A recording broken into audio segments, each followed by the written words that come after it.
Welcome to FranklinCovey's On Leadership series. My name is Scott Miller, and I serve as your host and interviewer each week. Today, our guest is Nir Eyal, the author of numerous best-selling books, including Hooked, and the one today I'm most interested to talk about, which is Indistractable: How to Control Your Attention and Choose Your Life. Nir, welcome to On Leadership. Thanks, Scott. Great to be here.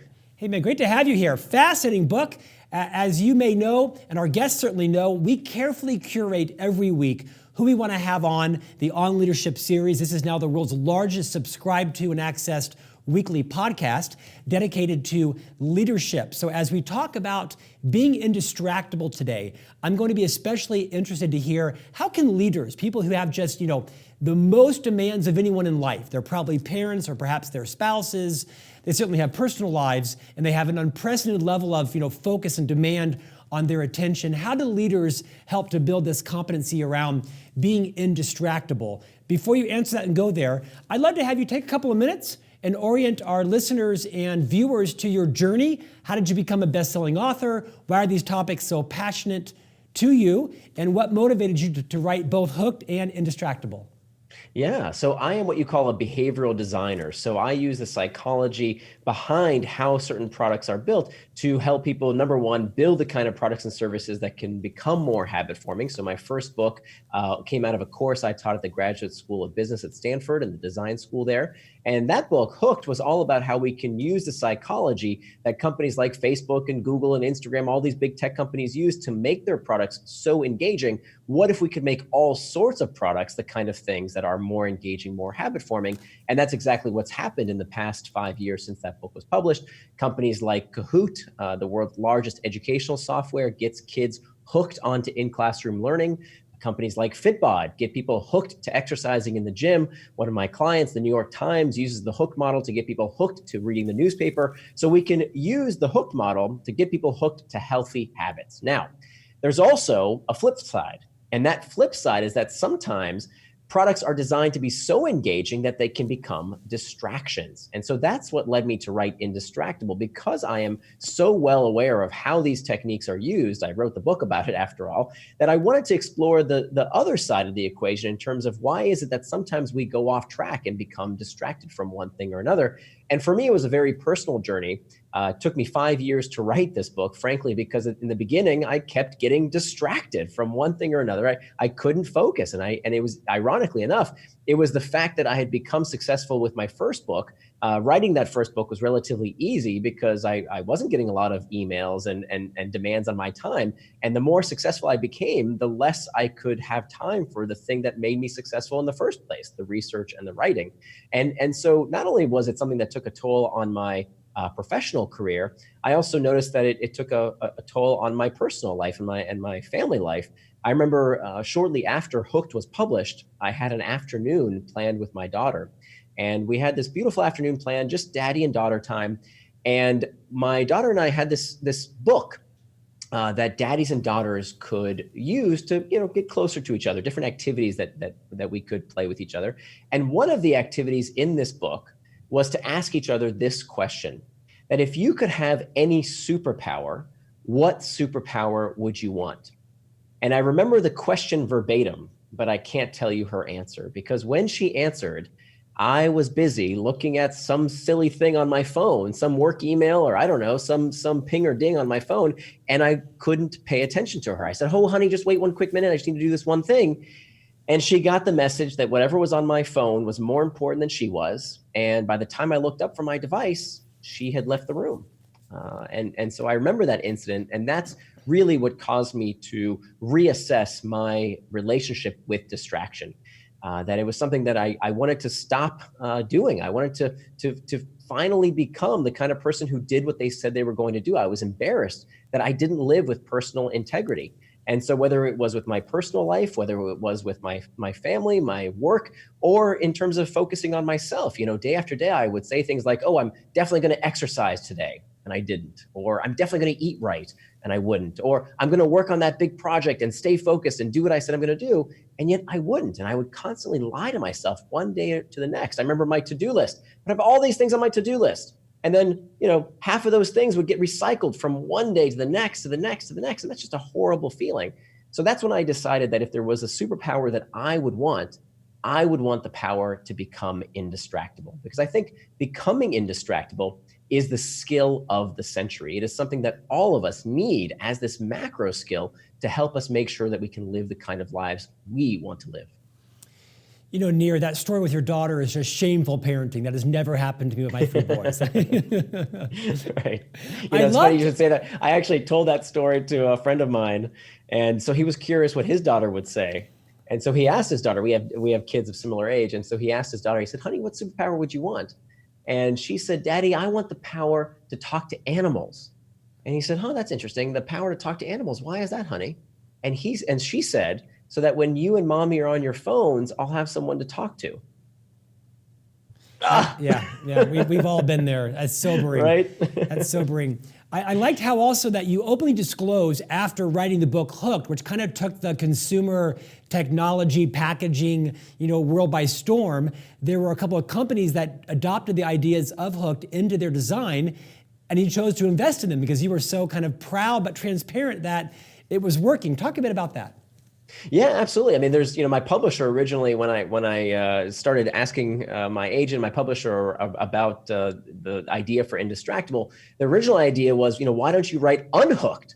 And that is exactly not the idea behind this book. I am not a Luddite. I love technology. Technology is wonderful. And to be honest, originally my knee-jerk reaction when I kept getting distracted was to blame the technology. At first I said, oh my goodness, maybe I've unleashed Pandora's box here. Maybe it's all technology's fault. And in fact, I read every book I could find on the topic, and many of them said the same thing. They said, you know what? It's all technology's fault. If you just put away the technology, if you just stop using technology, go on a digital detox, take a 30-day, do this 30-day digital detox plan, that'll be the solution to the problem. And in fact, I followed that advice. I got myself a flip phone that had no apps on it. I bought a word processor with no internet connection. And I thought, okay, if it's the technology's fault, finally I'll be able to focus. And it didn't fix the problem at all. Right? I would sit down with my word processor with no internet connection and my flip phone. And I'd say, okay, now I'm going to stay focused. Now I'm going to say what I'm going to do what I said I'm going to do. But there's that book I've been meaning to read. Maybe I should do a bit more research, or let me just clean off my desk real quick, or, I'll take out the trash, or let me just go get a snack. And I kept getting distracted. And so it couldn't have been that the root cause of the problem was the technology. And in fact, distraction wasn't invented, didn't start occurring with the iPhone or Facebook. Distraction has been with us since time immemorial. Plato, 2,500 years before the iPhone, talked about distraction. He called it akrasia, the tendency that we all have to do things against our better interest. So it's not technology's fault. And I think that is what we hear many times espoused by the media, that it's all tech's fault. And it turns out that is just not true. That is just the proximal cause, not the root cause of the problem. And I think the root cause is much more interesting and much more expansive, because look, the fact is, we can't just stop using technology, right? How do we, if you stop using your email account or your Slack account for 30 days, you're going to get fired from your job. That's not practical. And it doesn't address the root cause of the problem. Nir, expand on that idea of root cause versus proximate cause, because I wasn't familiar with the idea of proximate cause. Riff on that for a moment. Sure, yeah. So the idea here is that whenever there's a problem that we encounter, you have the surface level analysis, and then you have the deeper analysis. And so the metaphor I like to use is, if you think about the game of pool, right? If you ask yourself, what makes one of the colored balls go into a pocket when you play a game of pool, you could say, well, it's the white ball, right? Isn't it the white ball that hits the colored ball that makes it go into the pocket? Well, yeah, but that's the proximal cause.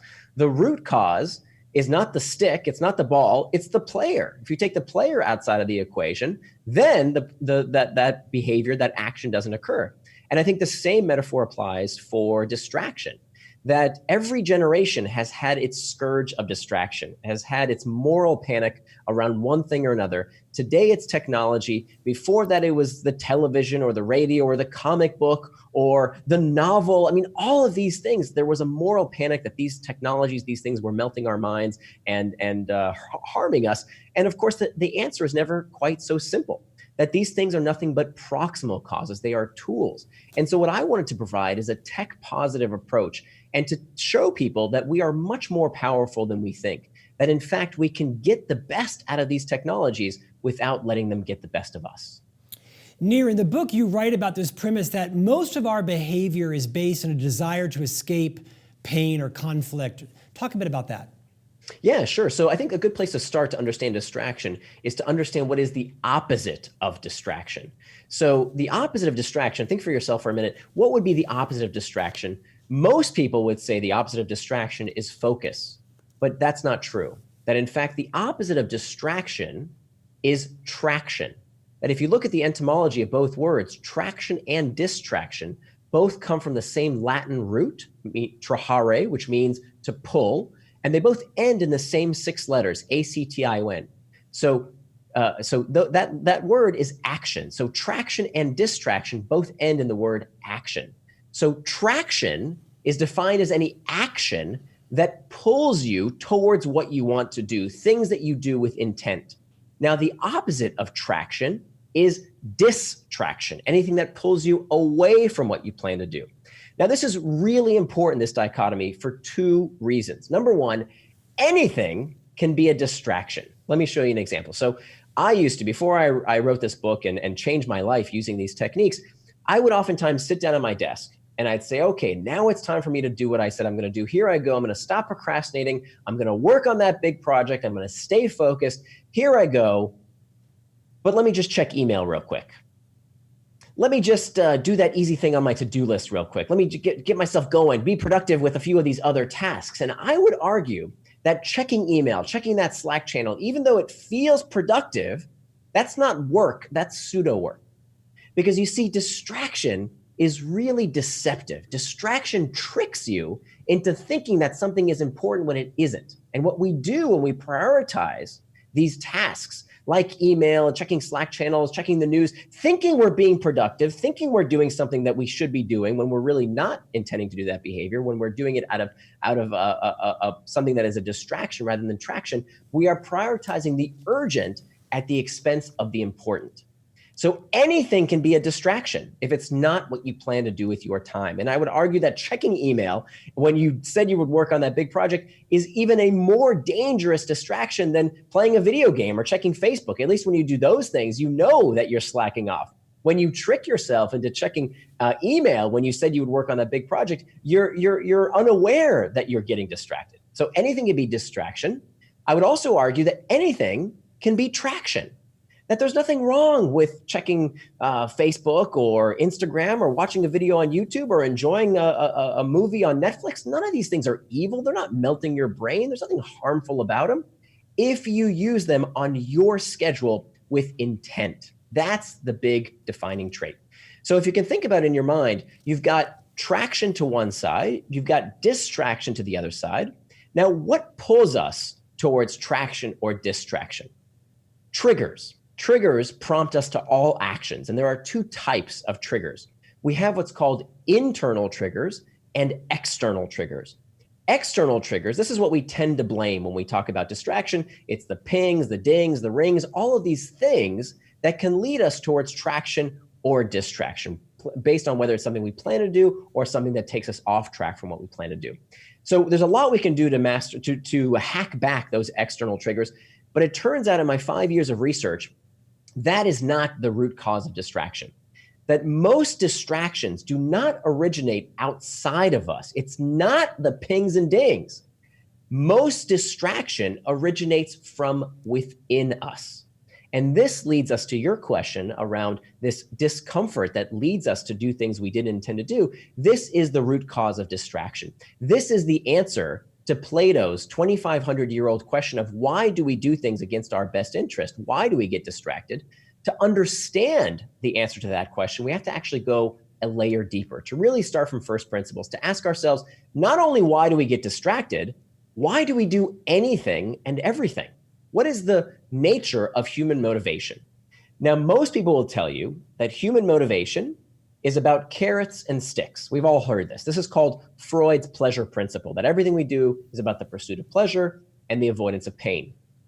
Turns out, however, neurologically speaking, that is not true. That we do not do things for the pursuit of pleasure and the avoidance of pain, but rather everything we do is about the desire to escape discomfort. Now, we know this to be true physiologically. Think about it. If you go outside and it's cold, that's not comfortable, so your brain tells you to put on a jacket. If you go back indoors, now it's too hot, that's not comfortable, so you take it off. If you're hungry, you feel hunger pangs, so you eat. And if you eat too much, now you're stuffed. Oh, that doesn't feel good. You stop eating. So physiologically, this is called the homeostatic response. Everything we do is about a desire to escape discomfort physiologically. The same truth occurs when it comes to our psychological reactions. So for example, when you're feeling lonely, check Facebook. When you're uncertain, Google it. When you're bored, you check sports scores, stock prices, the news, Pinterest, Reddit, all of these products and services we use to escape some kind of uncomfortable sensation. So what this means, if all human behavior is prompted by a desire to escape discomfort, even, by the way, the pursuit of pleasure, if you think about it, craving, desire, wanting, lusting to feel good, there's a reason we say love hurts, because neurologically that is exactly what is going on. So if all human behavior is prompted by a desire to escape discomfort, that therefore must mean that time management is pain management. That if we don't fundamentally understand what is that discomfort we are looking to escape, we will always succumb to one distraction or another. So the first place to start on our journey to becoming indistractable is to understand and master the internal triggers that so often lead us towards distraction. Nir, that was fascinating. You also share a concept or an assertion in the book that most people prefer doing over thinking. And I think that's especially relevant term to a lot of our listeners and our audience that are leaders in companies that, that need to think more, need to be more deliberate and more strategic in their thoughts, but also have a bias to action. Talk about that assertion and why is that kind of an age-old struggle inside companies? Yeah, so every job has some proportion of reactive work and reflective work. Reactive work is the phone calls, the meetings, the emails, the Slack notifications. That's all reactive work. And to some degree, some jobs are 100% reactive. If you work in a call center, your job is to sit at a desk, wait for the phone to ring, pick up the call, deal with the call, and put the phone down and wait for the next call. It's a 100% reactive job. But when I speak to audiences, when I do my workshops, when I do my consulting sessions, I'm guessing pretty much everyone listening to me today, if I asked you, does your job require you to think? Do you need time to strategize, to plan, to think ahead? I'm guessing almost everyone listening to me right now has some element of reflection in their job. But then when I ask people, well, if that's important for your job, do you have time for that in your day? Is it scheduled? Can I see that time on your calendar? Just as I would see a meeting appointment or an important phone call scheduled, very few people have that time set aside because of this principle that the brain does what has provided relief to discomfort in the easiest manner possible. And so what many of us are stuck in this cycle of doing is constantly reacting to our internal triggers, right? When we feel stress, anxiety, uncertainty, fatigue, we habituate ourselves to constantly react, and we have no time for reflection. And I'm telling you, in this day and age, if you can be the kind of person who makes time to think in their day, time for reflection, you have a huge competitive advantage over everyone else in the workplace because nobody's doing it these days.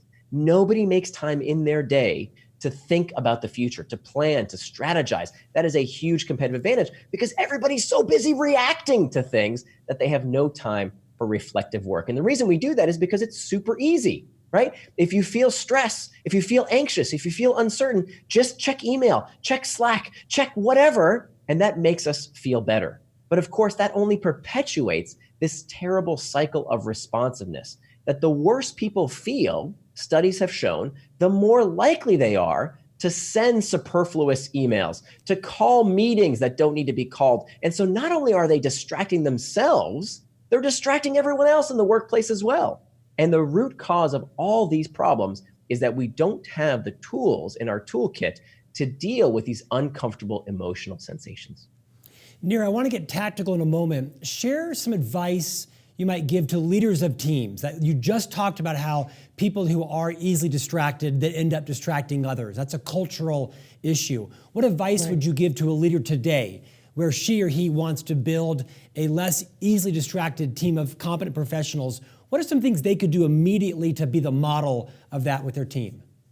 Yeah, so the first half of Indistractable is all about things that you can do yourself. And so the best piece of advice, if you want to be a manager that manages a team that is indistractable, if you're a parent and you want to raise an indistractable kid, the best thing you can do is to be indistractable yourself. And so that's where the first half of the book is going to be very helpful to you, is to lead by example, right? A leader never says, charge. A leader says, follow me. And so we want to lead by example and become indistractable ourselves to set an example for our kids, for our colleagues, for our coworkers. Be indistractable yourself. That's the first step.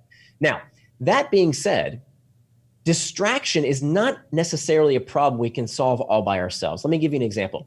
If you work for someone, and even if you've adopted everything I tell you to do, even if you become indistractable yourself, you're going to feel a lot of benefits in your life. But if your boss calls you at 9 p.m. on a Friday night and says, I really need you to do something for me right now, is the telephone your boss used at fault, right? Is it the phone call that got you distracted? Or, which is likely the case, is it that you work in a company with a company culture that makes that kind of behavior okay? And so there's a section in the book that I think is probably the most important section of the entire book, where the key assertion is that distraction in the workplace is a symptom of cultural dysfunction. It's not the technology that distracts us in the modern American workplace. It's that we work in a culture that abuses the technology at our disposal. And the proof for this is that, one of the companies I heard people complain about most in terms of a product that constantly keeps them distracted, after email was the number one most distracting technology. Number two was Slack, or some kind of group chat app. And so I went to pay Slack a visit. I went to Slack headquarters and I banged on their door, and I was expecting to see a company where people were very distracted, because nobody uses Slack more than the employees of Slack, right? That's not what I found. That in fact, at Slack, they don't struggle with distraction. That if you go to Slack at 6 o'clock, the office is shut down, the parking lot is empty, and if you use Slack on nights and weekends, you are reprimanded. That is not something they do there. And in fact, at Slack, at company headquarters, you will see written on the walls in bright pink neon, it says, work hard and go home. Not something you would expect to see at a hard-charging, publicly traded Silicon Valley company. How did Slack create this indistractable workforce? They did three things.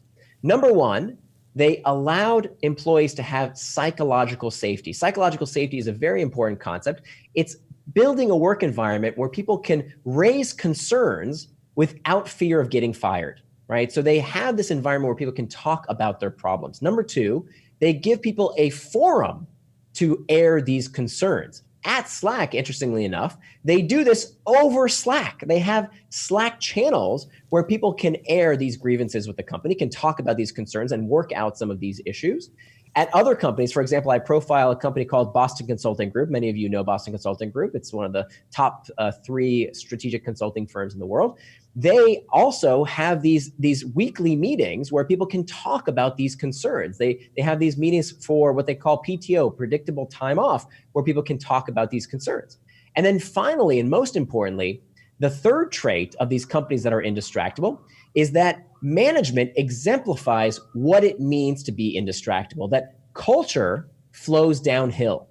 So if you work at a company where the big boss is the person checking their device in the middle of the meeting, that sends a message to everyone else around the table that this is acceptable behavior, and it has this secondhand smoke effect. That people think, oh, if the boss is checking email, I must have a lot of emails too. And pretty soon we have a meeting where half the people in the room, I call these zombie meetings, because people's bodies are there, but their brains are somewhere else.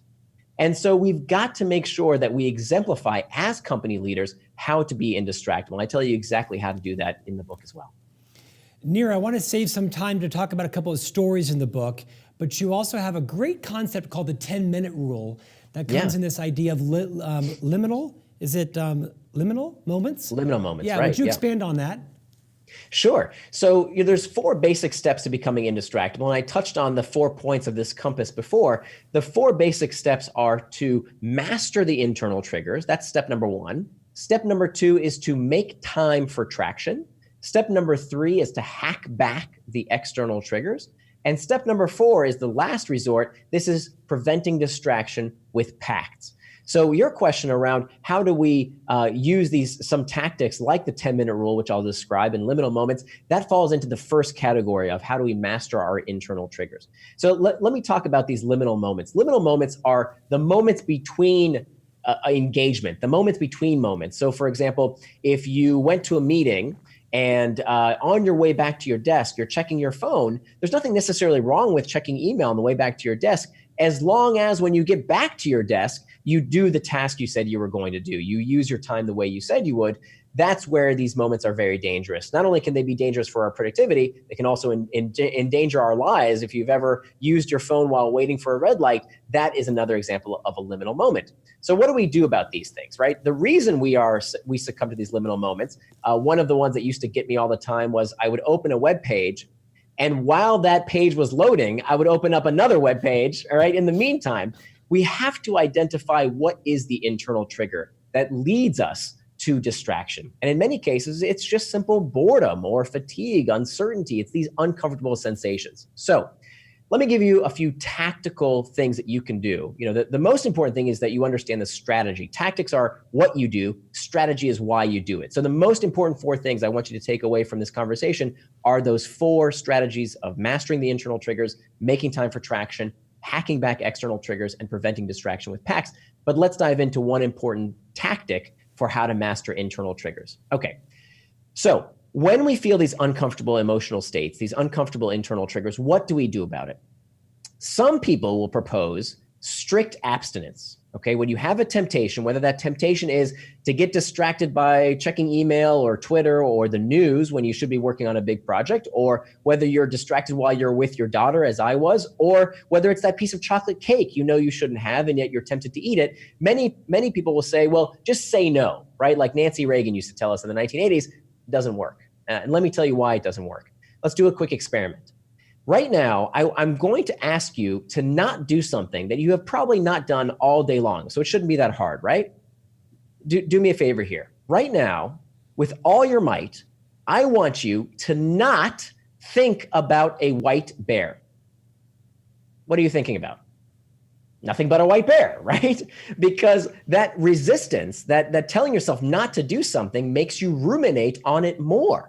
So telling yourself not to do something, this old advice, is actually really not effective, which is why I'm not a fan of these 30-day digital detoxes. They don't work for the same reason that fad diets don't work. I used to be clinically obese, and I would go on these fad diets, 30 days of no sugar, 30 days of no this, no that. It doesn't work because I didn't get to the root cause of the fact that I didn't know how to deal with these uncomfortable sensations. So what do we do instead? According to acceptance and commitment therapy, one technique that I use almost every single day is called the 10-minute rule. Here's how it works. Instead of telling yourself no, instead of strict abstinence, what you want to do instead is to say, yep, I can give in to whatever distraction I might be tempted by, the chocolate cake, checking email, whatever it might be, in just 10 minutes. Now, many times I'll take out my phone, I'll say set a timer for 10 minutes, I'll put my phone down, and I can give into that temptation when that timer runs out. But for those 10 minutes, what I have to do is to surf the urge, as psychologists call it. I have to be present with that sensation. I have to identify what it is that is prompting me to want escape from that discomfort. And I have to explore that sensation with curiosity rather than contempt. What do I mean by that? Curiosity rather than contempt. Well, it turns out that when it comes to distraction, people tend to fall into a few different categories. First, we have what we call the blamers.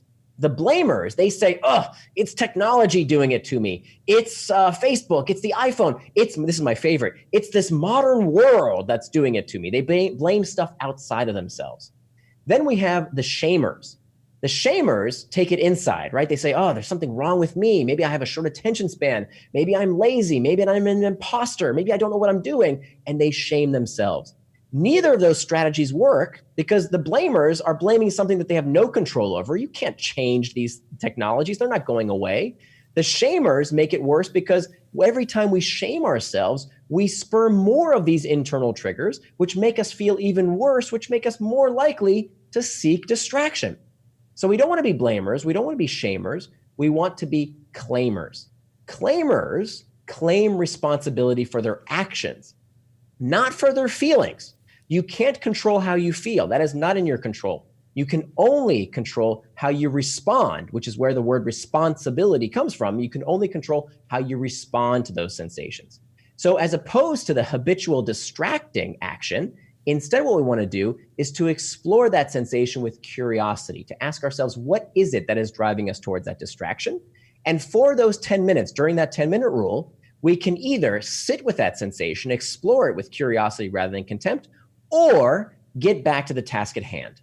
And with this simple technique, what you will find 9 times out of 10, by the time that 10-minute timer runs out, you will be back doing the thing you intended to do as opposed to getting distracted. So that's only the tip of the iceberg. That's one of many, many techniques I describe in the book. That's great, Nir. Tell me, the book is so well researched. You share a lot of meta-analysis, kind of like analyses of studies and such. You debunk some theories in there. I love the story about the flight attendants flying on different duration of flights. Will you share that story and kind of relate how that is so present in our own lives as parents, as leaders, as friends, people? Yeah. So there's basically 3 things we can do about these internal triggers. And we're making it sound like the entire book is about these internal triggers. Just to be clear, that's only one section. There's only one strategy out of 4. But when it comes to how do we master these internal triggers, another thing we can do, in addition to reimagining the trigger itself, which we just talked about with the 10-minute rule, we can also reimagine our temperament. That there are a lot of ways that we think about ourselves that are actually very detrimental. That there's been many studies that turn out to show that how we think about our capabilities has a direct relationship to our actions.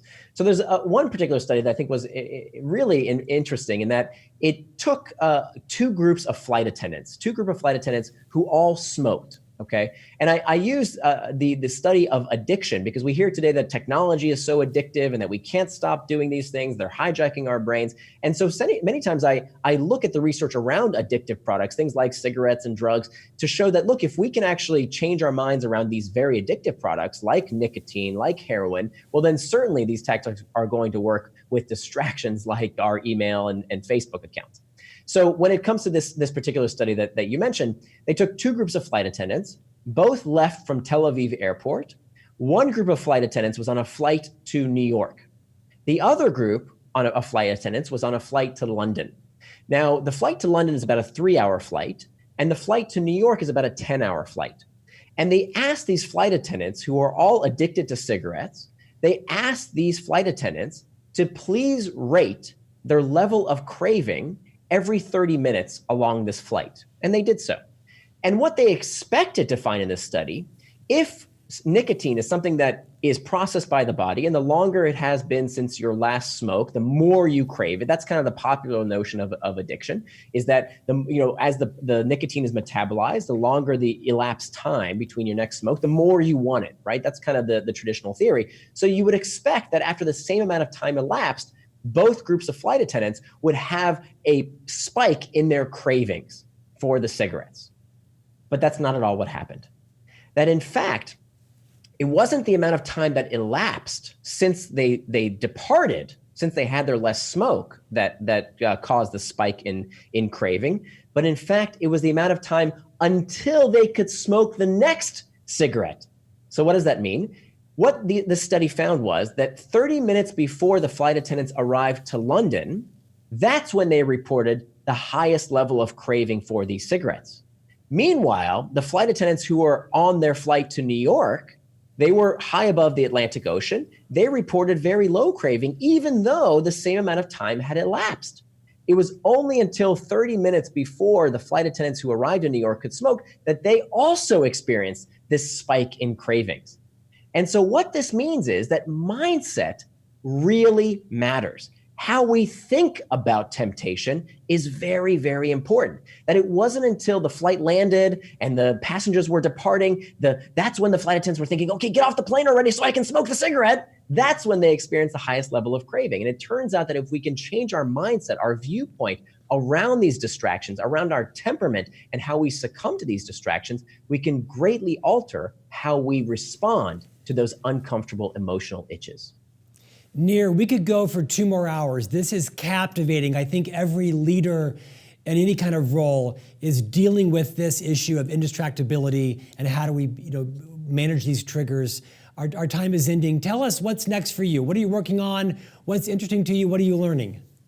Yeah, so my mission for the foreseeable future here is really spreading the message of how we can all become indistractable. I'll give you one quick anecdote here that, I really do believe that we can change the world using this methodology. And we've been here before. The reason I'm so confident is that I know we've been here before. I remember when I was a kid, I grew up in the 1980s, and people would come over to our household. Even though my parents didn't smoke, we had ashtrays all over our house. Why? Because back then, if you remember the 1980s, you'll remember that people just expected to smoke in your living room. That's just what people did back then. Today, of course, that's unconscionable. Nobody would just smoke a cigarette in your living room. That'd be very rude. Well, what changed? There's never been a law that says you can't smoke in someone's private residence. What changed was we adopted what's called social antibodies. People made it rude. They made it unacceptable to do that kind of behavior in someone's private house. I remember when my mother, who didn't smoke, when she told a friend who came over, look, we are non-smokers. That's who we are. We are non-smokers. If you would like to smoke, please go outside. And oh boy, the friend was so offended that she was asked to smoke outside. Of course, today, no one would dream of smoking in your house. Now this has become a common social norm. And so that's really what I'm trying to do. I want to create a movement of people who describe themselves as indistractable. Right? The kind of people who say, this is how I choose to live my life. I don't have my time and attention controlled by others. I choose how my time and attention is controlled. I choose my life for myself. I am indistractable, just as my mom said that she is a non-smoker. I think this is how we're going to change not only ourselves, not only the lives of our kids, but also change our workplace and I think the world. And so that's my mission for the foreseeable future, is to spread this message of how we can all become indistractable. So I do a lot of corporate speaking and consulting, as well as a lot of talks at various events. Nir, I love that story. No one smokes in my house, but can you believe someone who came to my home for Thanksgiving brought their 80-pound dog with them and didn't even ask us? At the front door, they had this 80-pound dog. We have dogs, but I mean, who brings their dog unless it's like in your purse to Thanksgiving dinner, right? Yeah, talk about a distraction. Phenomenal book. Nir, thank you for joining us. I wish you great success. And I've learned so much. I think the 10-minute rule is going to absolutely be one of my morning routines, because I like you, I'm an author and I'm writing a lot, I'm blogging and writing columns, and I'm always sort of reaching for my phone as an internal distraction and such, and I'm going to be more mindful of that. Thank you for your time today. Very generous of you. My pleasure. Thanks for having me. Thank you, Nir Eyal. Thank you for joining us on FranklinCovey's current episode of On Leadership. If you're not subscribing, do so by visiting FranklinCovey.com. Subscribe your friends, your family, all your colleagues. Each week, a new guest, some inside Franklin Covey thought leaders, some external as well. And if you're consuming on podcast, please do so. Rate it, rank it, review it. We'd love to have your feedback as well. I'm Scott Miller. Thank you again for joining us, and we'll see you next week on Leadership.